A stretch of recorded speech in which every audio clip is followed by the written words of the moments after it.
Lama-kelamaan ulat tumbuh semakin besar dan berhenti makan. Setelah 15 atau 20 hari, ulat ini berubah menjadi kepompong atau pupa.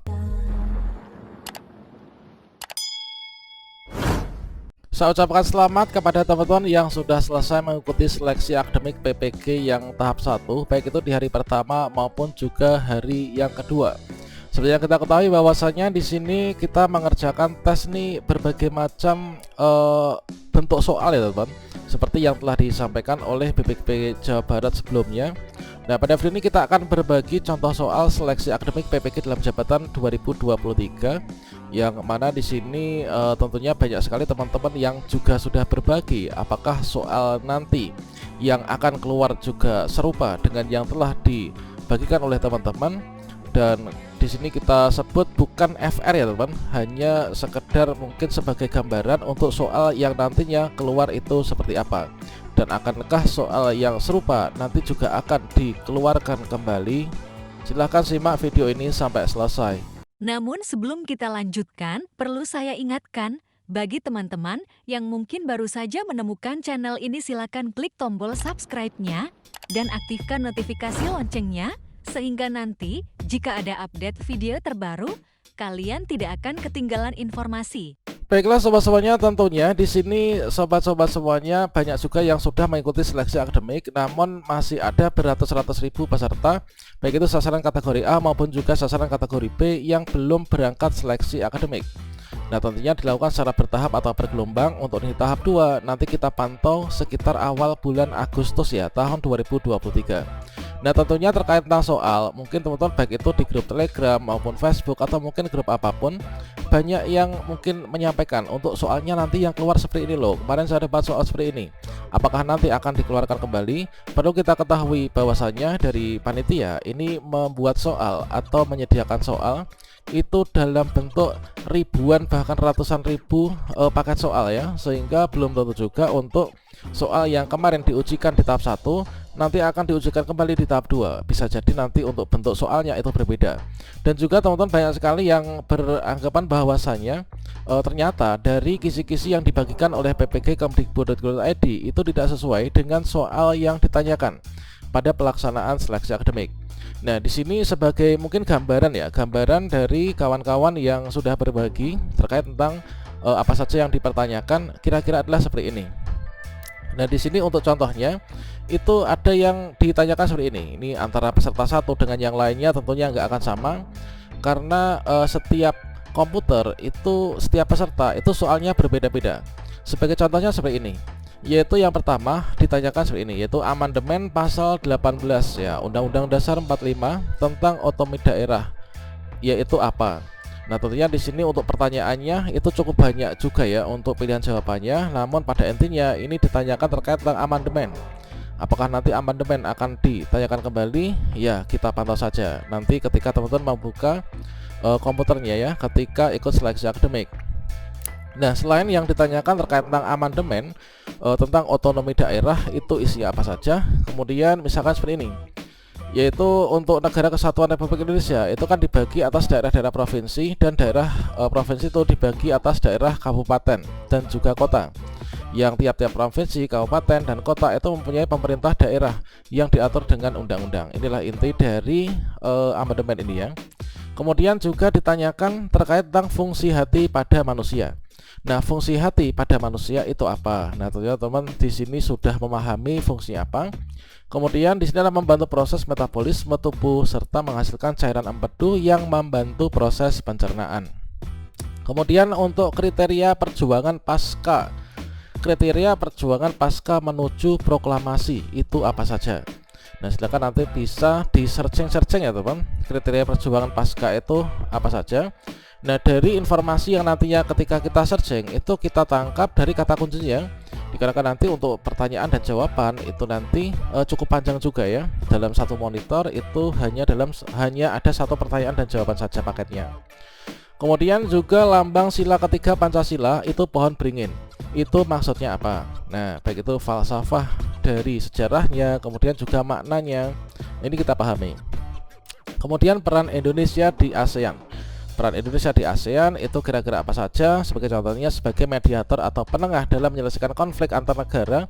Contohnya yang sudah dilakukan dalam pemfasilitasan konflik ya antara Thailand dengan Kamboja pada tahun 2011 kemarin. Kemudian tentang siklus hidup nyamuk ya. Siklus hidup nyamuk itu kan ada 4 tahap. Nah, ini nanti kita bisa hafalkan. Terkadang soalnya dalam bentuk gambar atau mungkin juga dalam bentuk kata yang diacak pasal gitu ya. Kemudian ada soal seperti ini, yaitu profesional misalkan, atau yang soal numerasi. Nah, 6 kali 5 ditambah dengan 12 dibagi 2 itu kira-kira berapa jawabannya.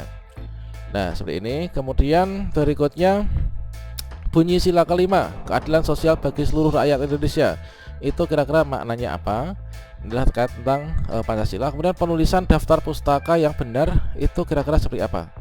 Penulisan daftar pustaka. Kalau misalkan teman-teman ingin melihat secara otomatis, silahkan bisa di install ya aplikasi Mendeley. Itu biasanya secara otomatis bisa. Kalau misalkan ingin berlatih tentang bagaimanakah cara menulis daftar pustaka yang benar. Kemudian siklus ulat ya, siklus ulat. Ulat ini makan daunan selama berhari-hari.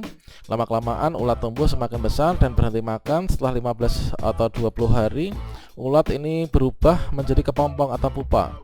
Ulat membentuk kepompong dari air liurnya, terakhir menjadi kupu-kupu.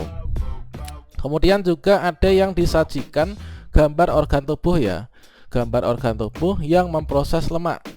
Nah, hati atau liver ini merupakan penghasilan cairan empedu yang peranannya sangat penting dalam sistem pencernaan manusia, yaitu memecah lemak menjadi asam lemak. Kemudian kewajiban di sekolah bagi anak itu kira-kira apa saja? Nah, tentunya akan disuruh untuk memilih ya.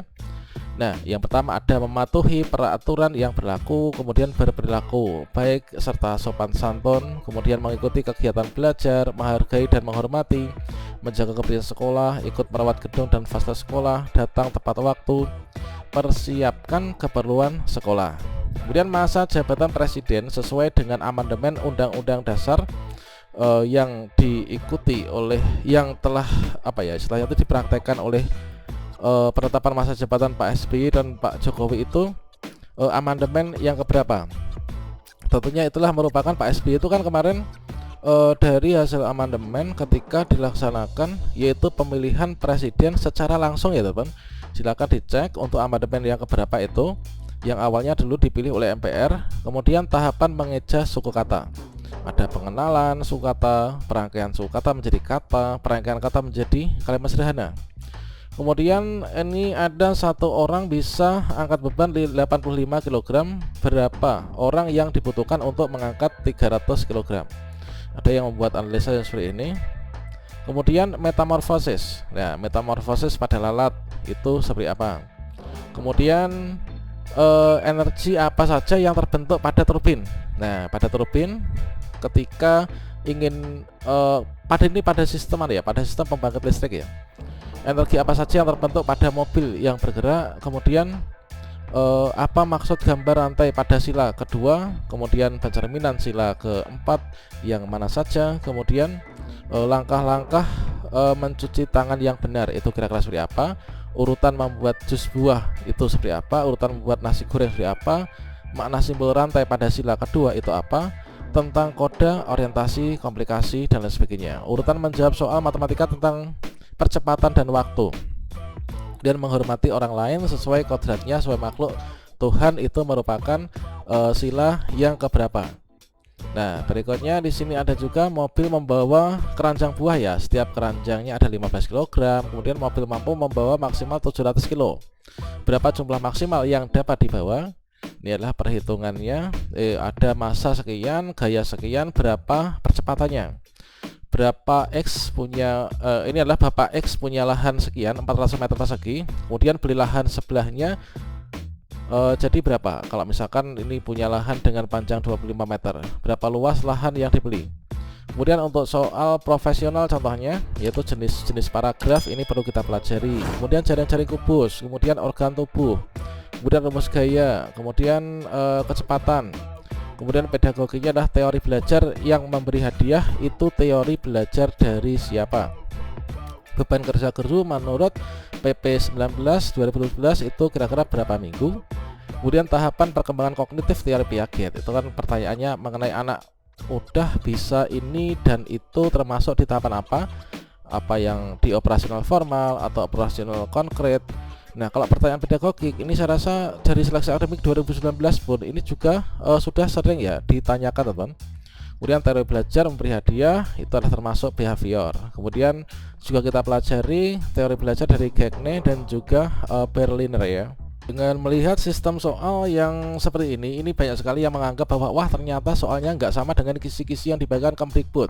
Ternyata soalnya sama dengan soal P3